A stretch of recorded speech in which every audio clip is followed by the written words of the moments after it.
Within the Alien universe exists a transmission field known as the Near Field. This communication network was first developed by Weyland-Yutani and allows for the wireless transmission, reception, and connection of synthetics. But today I wanted to discuss what we know about this awesome technology, as well as the potentials of it and where we have seen it before. The Near Field, as stated, is a kind of communication network developed to allow synthetics to wirelessly communicate with other synthetics and with human owners. The Near Field allows orders to be delivered with great spatial distances between synthetics and the person giving the orders, as well as things like software updates and manual control takeovers. It's not currently known when the Near Field was developed, however it's likely sometime between the films Alien and Aliens. It's possible that the technology did exist prior to the year 2122, however we have not observed an example of it in models such as the David, Walter, or Ash. The first occurrence of the Near Field would be in the Davis Corporate Security Drone model, created sometime prior to 2137. The Near Field was used in specific androids to maintain their programming and ensure their orders were correctly obtained and performed.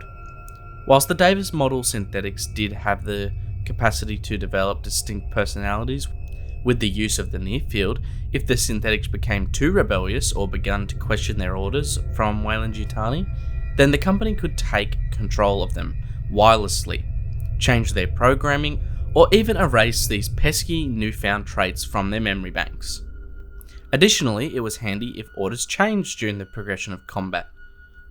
For example, the Near Field could be used to automatically update all synthetics operating within it. It was very useful in terms of obtaining and sharing information. Anything learnt by one synthetic in the Near Field could then be shared amongst the rest. Due to the large number of synthetics operating around the Middle Heavens region of the galaxy during the time of its use, it's likely that there were multiple iterations of the Near Field as well as different frequency types. This way, not every synthetic would be connected to the one, and instead you could have a bunch or groups of connected synthetics to work on different networks. We see an example of an iteration of this technology in the year 2137 besides the Davis model. Seegson Synthetics working Joes were all connected via a Near Field to their central Apollo AI core. The central AI was responsible for maintaining its subordinates' working Joes, programming and enacting manual orders from its human owners. The Apollo was also capable of thinking for itself and coming up with new solutions to problems, which it could then feed to its working Joes. The Near Field also made it possible for synthetic individuals' consciousnesses to be removed from its shell or body and then implanted into a new body or into capable technology such as computers and equipment.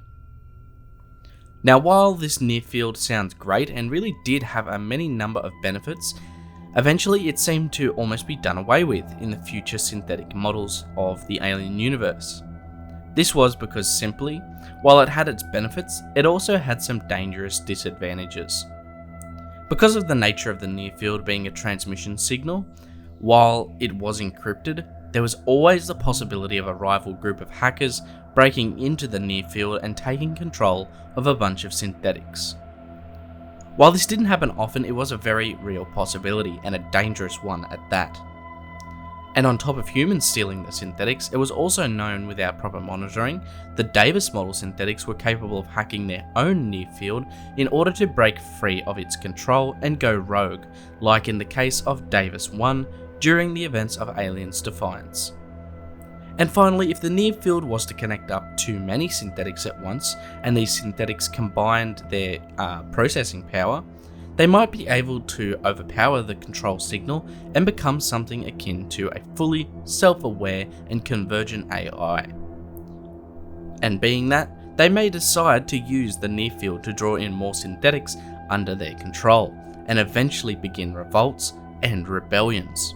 And as always, while this is not the synthetic's only possible response to this, It is definitely a possible one, and so needs to be considered when weighing up the costs and benefits of the use of the near field.